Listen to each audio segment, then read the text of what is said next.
The Minnesota Twins decided to completely blow it up at the trade deadline, consequently finishing with one of the worst records in baseball and entering a full rebuild.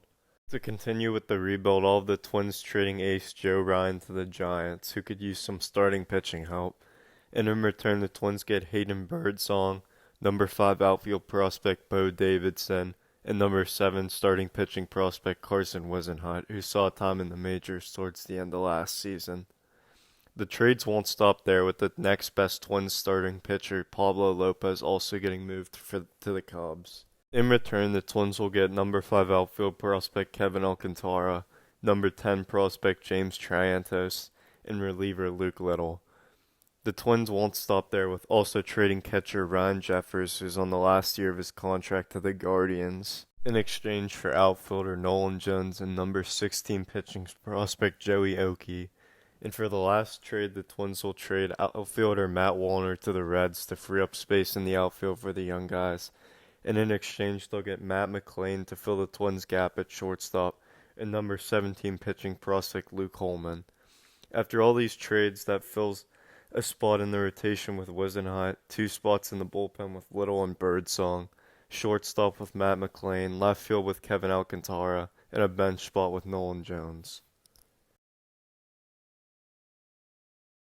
Moving into the starting pitching, Taj Bradley will get a spot despite struggling in 2025 with both the Rays and Twins.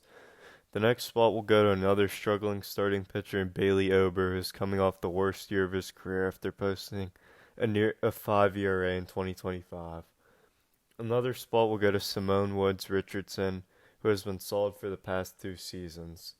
And then for the last spot, it'll be between 2 young pitchers, Zebby Matthews and David Festa. But I decided to go with Matthews, but Festa will definitely see some time in the majors next year. Moving on to the bullpen, Cole Sands will be the closer. He didn't pitch great last season and had a down year, but he was the Twins' most used bullpen guy and should be able to bounce back a little. We'll be picking up Justin Topa's $2 million club option and keeping Michael Tonkin and Cody Funderburk in the bullpen, which leaves us with 2 spots left. One will go to former Phillies top prospect Mick Abel, who didn't do great in his first season and struggled as a starter, so we'll keep him in the bullpen for now. For the last spot, we'll look to free agency to sign longtime Yankee Jonathan Loaisiga, whose $5 million club option most likely won't get picked up by the Yankees due to struggles to stay healthy.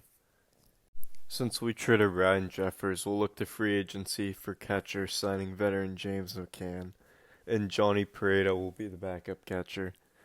At first, we'll stick with Cody Clemens, who had a solid year after coming over from Philly. Moving over to second is 23-year-old Luke Keeschel, who missed time last year but was very good through 50 games.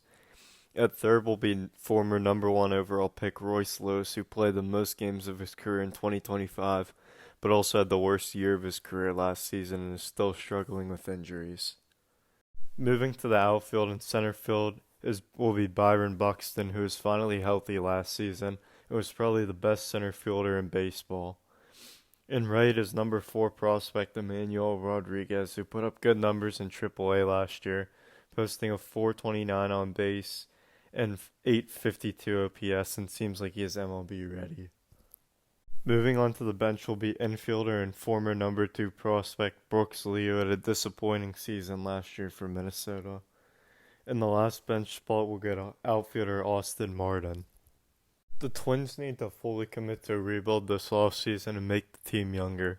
The pitching is going to be pretty rough, especially with trading away Joe Ryan and Pablo Lopez, but they have a lot of young talent and arms that just need to develop and have a lot of high upside young hitters, along with top prospect Walker Jenkins, who isn't that far away from the majors.